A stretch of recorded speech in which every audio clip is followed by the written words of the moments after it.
Друзья, сегодня я хочу поговорить с вами на очень болезненную для многих тему – альткоины. Да, на календаре уже август 2026 года, а мы как упали в октябре прошлого года, так и по сути продолжаем падать. Десятки монет в минусе на 50, 60 и 70%, а про мелкие альты и мемкоины, которые за этот цикл просто укатались в ноль, я вообще молчу. Я прекрасно знаю, что большая часть моей аудитории это как раз таки те, кто покупает крипту. Но вы наверняка заметили, что в последнее время я все чаще делаю обзоры только биткоина и все больше затрагиваю тему акций и нефти. Скажу сразу, это не значит, что я ухожу из крипты, все продаю или тем более считаю, что рынок умрет. Нет.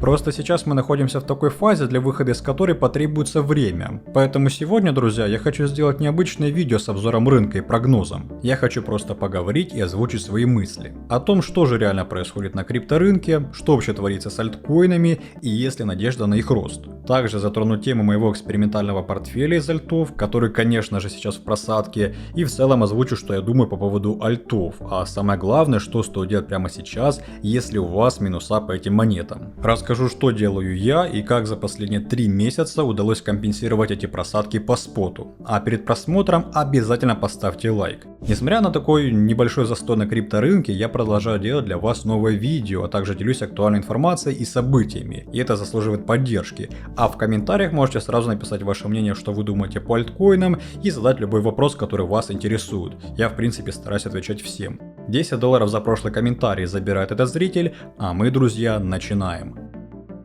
Итак, для того, чтобы понять, что реально происходит на крипторынке и спрогнозировать, что будет с альткоинами дальше, для начала давайте вспомним, что было раньше. Потому что то, что происходило с криптой 3-5 лет назад, и то, что мы видим сейчас, это небо и земля. Это два совершенно разных рынка. Я помню, как в 2020-2021 годах активность просто кипела. Каждый день появлялись новые проекты, новые монеты, новые концепции. Люди реально верили, что крипта изменит мир. Были тысячи энтузиастов, разработчиков, инвесторов, которые несли деньги в рынок, потому что видели в нем будущее. DeFi, NFT, GameFi, метавселенные, каждые полгода появлялся новый мега-нарратив, который разгонял цены на десятки и сотни процентов. А сейчас мы находимся в стадии, которую я называю стагнацией и таким затишьем, когда рынок замер в ожидании непонятно чего. И это напрягает больше всего. Даже новости, которые ежедневно выходят у меня в телеграм-канале, по большей степени связаны именно с мировыми событиями. Из мира крипты каких-то интересных анонсов просто нет.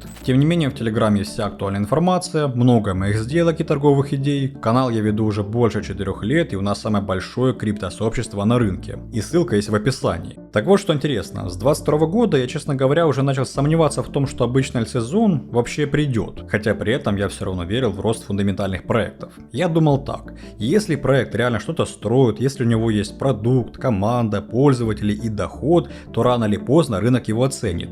И надо сказать, что даже в самой жесткой фазе медвежьего рынка 2022 года появлялись новые криптопроекты, несмотря на падение рынка. Вспомните, индустрия масштабировалась, в рынок заходило много больших венчурных фондов, капитал лился рекой. Потом уже ближе к 2023-2024 годам начался хайп с запуском крипто ETF, о котором я, кстати, начал говорить один из первых. Но вот что интересно, этот капитал, который должен был пойти в крипторынок, пошел только в биткоин, и альты остались, как говорится, за бортом. А теперь давайте посмотрим на сегодняшний день. Новых проектов, которые могли бы хоть как-то сравниться с хайпом прошлых лет, ровным счетом 0. Где что-то типа Steppen, где Axie Infinity, где тот же хомяк Hamster Combat, который в 2024 году собрал сотни миллионов пользователей и реально хайпанул на весь мир. Ничего подобного сейчас нет. А когда рынок, который по своей сути построен на хайпе, на вирусных историях и на эмоциях, перестает давать этот самый хайп, интерес к нему начинает снижаться, и люди просто уходят. Сначала уходят спекулянты, потом мелкие инвесторы, а потом начинает сдуваться и ликвидность. Это замкнутый круг, из которого очень тяжело выбраться без какого-то мощного внешнего катализатора. И я часто вспоминаю хронологию. Это помогает лучше понять текущую ситуацию. Лично я, кто не знал, выходец из фондового рынка. Я начал инвестировать именно с покупки акций. До сих пор помню свои первые сделки. Это были Apple и Tesla. И именно в те годы, это 2018-2019, меня и заинтересовал биткоин. Я на него смотрел как на совершенно новое направление, как на новый класс активов с потенциальными возможностями. А когда в 2020-2021 годах на рынок хлынуло огромное количество альтов, рынок стал еще более разнообразным и интересным. Тогда, покупая почти любой токен из топ-100, ты чуть ли не гарантированно был в плюсе. Все росло, все пампилось, рынки были на подъеме. Кстати, именно в те годы у меня мелькали возникали мысли запустить свой канал про крипту и сделать такое комьюнити. Но правда времени на это не хватало. Так вот к чему я веду. Да, крипторынок изменился капитально. Того самого бывалого хайпа больше нет. Интерес со стороны широкой публики гораздо ниже, чем тогда. Люди устали от потерь, устали от скамов, устали ждать обещанного альтсезона, который все никак не приходит. И отсюда возникает абсолютно логичный вопрос. А не пора ли все продать и уйти? Скажу сразу, нет. Я не продаю свои позиции, я не закрываю канал, никуда не ухожу, так что не переживайте. Но подход меняется, и это неизбежно. Давайте посмотрим на ситуацию объективно. Сейчас все, кто заходил в рынок примерно год назад, сидят в минусе. Да, есть буквально несколько отдельных монет, у которых своя уникальная динамика, но если взять рынок альткоина в целом, он глубоко в убытке. И далеко ходить за примером не нужно. Мой собственный экспериментальный портфель из альтов, который я собирал в октябре прошлого года, сейчас находится в минусе на 50%. Да, такие проценты звучат страшно, но здесь есть два важных момента. Во-первых, это крипта. Волатильность — это норма. Сегодня минус 50, завтра минус 30, а то и меньше. А во-вторых, и это принципиально важно, нужно понимать, что именно я покупал и с какой стратегией. Я тогда изначально решил данный портфель не трогать. Это был чистый эксперимент. Просто купить и держать без усреднения. Я хотел показать вам, что получается, если просто зайти в рынок и держать. Результат перед вами, и он в принципе честный. Но если мы говорим про серьезный подход, то стратегия должна быть другой. Если вы изначально ставите перед собой цель накопить позицию перед следующей фазой роста, то в любом случае нужно усреднять и накапливать лесенкой. Но здесь возникает вопрос, я его часто вижу в комментариях. Где же брать деньги на усреднение? Это реально больная тема, потому что у большинства людей свободный капитал небольшой. И смотрите, к чему я пришел где-то с начала этого года. Когда стало плюс-минус очевидно, что Трамп, вернувшись в Белый дом, посвятит этот год своим геополитическим играм, но никак не экономике, уж тем более пампу крипты, как это делал в предвыборный период, я начал пересматривать свою стратегию. Я понял, что для того, чтобы рынок реально развернулся и начал формировать новую фазу роста, потребуется много времени. Это не месяц, а не два. Особенно с тем учетом, как глубоко мы просели, даже самые фундаментальные и качественные альткоины. И по сути у меня было два пути. Первый — тупо ждать, а второй — параллельно использовать другие рынки для того, чтобы компенсировать эти просадки и не терять время зря. И я выбрал оба. Я перешел в активный трейдинг на традиционных финансовых инструментах. Благо BitGet уже дает такую возможность торговать акциями, нефтью и золотом. И в то же время я продолжал и продолжаю ждать, пока мои фундаментальные монеты начнут восстанавливаться. Ведь одно другому не мешает. Рынок акций для меня, конечно же, не новый. Я с него начинал, как говорил уже в начале, и много лет покупал бумаги на споте через американских брокеров, кто знает Interactive. Но проблема в том, что там есть куча ограничений по трейдингу, поэтому сейчас для активной торговли я использую BitGet. И честно скажу, сейчас почти все свое торговое время я уделяю именно трейдингу акций и нефти. Вы спросите, а почему не крипта? Здесь тоже можно торговать внутри дня, те же фьючерсы и та же маржиналка. Отвечаю честно, исходя из собственного опыта. На практике трейдинг на традиционных рынках сейчас более предсказуемый, чем трейдинг крипты. В TradeFi еще остается старый добрый принцип причинно-следственных связей. Рынок реагирует на инфляцию, безработицу, заявления ФРС, а также выступления многих важных личностей, как, например, того же Трампа. Как только начинаются очередные удары или эскалация на Ближнем Востоке, мы почти гарантированно видим рост котировок. Корреляция прямая, понятная и более-менее прогнозируемая. Да, в крипте тоже есть влияние макроэкономики и геополитики, никто не спорит. Но поскольку крипторынок имеет совершенно другой уровень ликвидности, другое соотношение розничных и институциональных игроков, а также огромное количество манипуляций, иногда движение предугадать крайне сложно. Похожая смена вектора, кстати, произошла и в нашей подписке Coin22 Pro. Мы с командой с самого начала года активно работали над тем, чтобы улучшить продукт и расширить его за пределы чисто крипты. Мы добавили новое направление, чтобы у наших участников была возможность зарабатывать не только на биткоине и альтах, а на всех мировых активах, независимо от того, что происходит именно в крипте. И последний месяц тому отличное подтверждение. Мы также полностью переработали систему обучения. Теперь весь обучающий материал доступен в формате интерактивного бота с видеоуроками, а также тестами, чтобы каждый мог в комфортном темпе освоить базу и перейти к практике. Кроме того, запустили и бот-помощника, который отвечает на любые вопросы по торговле в режиме реального времени. Сегодня, например, заседание ФРС, одно из важных событий месяца. И у нас уже есть точки входа на разные активы, а все, кому интересно, ссылка есть под этим видео.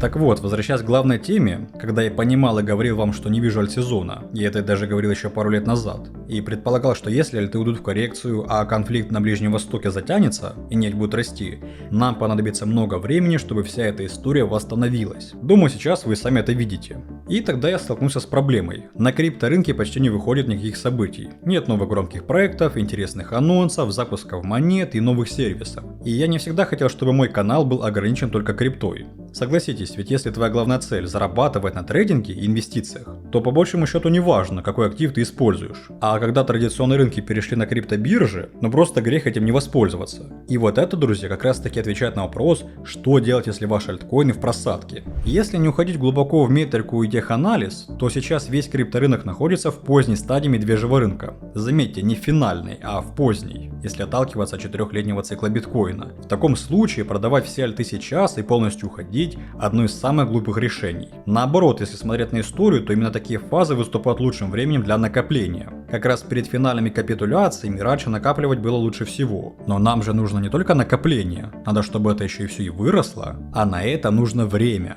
Как минимум полгода ожидания, чтобы все вышло в ноль и пошло в плюс. И это при хорошей ситуации на рынке. А если рассчитывать, что дно цикла мы можем нащупать в августе, опираясь на историческую статистику прошлых лет и медвежку 22 года, то первые признаки разворота мы реально можем увидеть не раньше октября-ноября. И это даже без учета таких факторов, как геополитика, инфляция и ставка ФРС. С ними ситуация может измениться в худшую сторону. Но вот что важно, будущее у крипты, конечно же, есть, и с этим я даже не спорю. Я верю в биткоин, я верю в эфир, я верю в фундаментал. Но нужно время. Однако, согласитесь, хочется, чтобы ваше ожидание окупалось. И вот тут в игру подключается трейдинг. Как я сказал в начале, сейчас я активно торгую. Да, это не скальпинг, потому что времени особо нет за этим всем следить, но торговля внутри дня, недели или месяца – самый оптимальный вариант. Если за основу мы берем именно рынок акций и нефти. И тут нужно просто себя перенастроить на то, что все не крутится вокруг альтов. Истории про монету на 1000 иксов остались в 2021 году. Да, новые монеты еще выходят на рынок, но их судьба по сути известна заранее. Поэтому мой вам совет. Прямо сейчас проведите ребалансировку своих портфелей. Оставьте там только настоящий фундаментал. Это биткоин, эфир, Solana, XRP. Из относительно новых проектов я бы еще добавил Hyperliquid. Он по сути единственный, кто показывает, что может расти на реальном продукте без искусственного хайпа.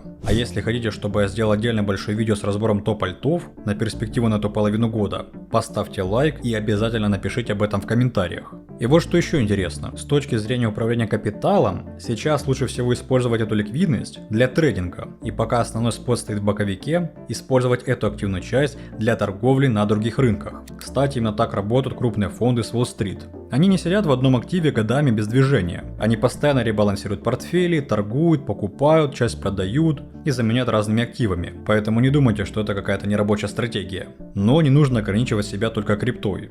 Посмотрите, какие движения показывают акции в последние полгода. 5, 10, а иногда и 15% в день. По сути, это новая реальность. Когда я только начинал изучать фондовый рынок, 2-3% в день это уже было большой победой. Сейчас волатильность там гораздо выше. Это говорит о том, что мировая финансовая система реально трансформируется. Меняются правила игры, потоки капитала ускоряются. Вы только посмотрите, как ведет себя капитал в последние годы. Сначала разогнали золото, потом капитал хлынул в серебро, а потом начали заливать деньгами техносектор, который до сих пор растет. Будет ли следующая крипта, а почему бы и нет? Это абсолютно реальный сценарий. Вопрос только в том, какие именно условия на глобальных рынках мы получим. Капитал может снова зайти в крипту, но для этого нужны благоприятные факторы в виде денежно-кредитной политики ФРС, снижения ставки, увеличения баланса и ослабления доллара. Но сам факт того, что капитал стал плавающим и быстро перетекает из одного рынка в другой, невозможно игнорировать. Старое правило Баффета «купи и держи годами» постепенно себя изживает. Мир вокруг нас меняется, деньги двигаются, и они любят движение. Просто заморозить их в альтах и надеяться на чудо, когда вокруг есть другие возможности. Я думаю, это большая ошибка. Я понимаю, что не у всех есть время и возможности постоянно следить за рынками, анализировать макроэкономические данные, отчеты компаний и так далее. Но именно для этого я и веду этот канал, а также наш Telegram. Там мы разбираем все актуальные нарративы заранее. Например, ситуацию с конкуренцией на рынке памяти, когда китайские производители давят на глобальный рынок и тем самым дампят американские акции, чтобы у вас заранее была возможность получать эту информацию и использовать ее для заработка. Но я подчеркну еще раз, я не хороню крипту и никуда не ухожу. Мне реально нравится этот рынок, его идеология, его потенциал. Мне нравится децентрализация, быстрые дешевые переводы в USDT, особенно по TRC20. Мне импонируют личности вроде Майкла Сейлора и Тома Ли, которые продолжают верить в этот рынок даже в самые тяжелые времена и показывают это реальными действиями. А учитывая, какое движение сейчас идет в Сенате по закону Clarity, вы сами понимаете, этот рынок не просто жив, он будет продолжать жить и развиваться. Просто для этого нужно время и улучшение ключевых факторов влияния. И приоритетом на этом канале всегда останется именно крипта. Но для того, чтобы не упускать те возможности, которые открываются прямо сейчас на других рынках, я буду и дальше интегрировать сюда мировые экономические новости, разборы акций, нефть и всего, что с этим связано. Потому что это реально интересно и на этом можно зарабатывать. Наглядный пример я вам уже показал. И вы, кстати, наверняка заметили, как за последние несколько месяцев выросло качество контента. Монтаж, подача, общая картинка – все это результат большой работы, которую мы с командой делаем специально для вас. И все это возможно благодаря вашей поддержке, тому, что вы смотрите мои видео, ставите лайки и пишите комментарии. За это я и моя команда вам безумно благодарны. Давайте вместе продолжать строить наше комьюнити, развиваться и, конечно же, выходить за рамки крипторынка. Мир финансов огромный, и в нем есть место для заработка всегда, в любых рыночных условиях. И уже в следующем видео я сделаю для вас большой и подробный прогноз биткоина на август. Поэтому, друзья, не пропустите. А в нашем телеграм-канале будет или уже, возможно, есть обзоры заседания ФРС и речь Кевина Ворша, которые будут влиять на рынки в ближайшее время. Поэтому, друзья, всем спасибо за просмотр, спасибо за поддержку, вам желаю удачи, до скорых встреч.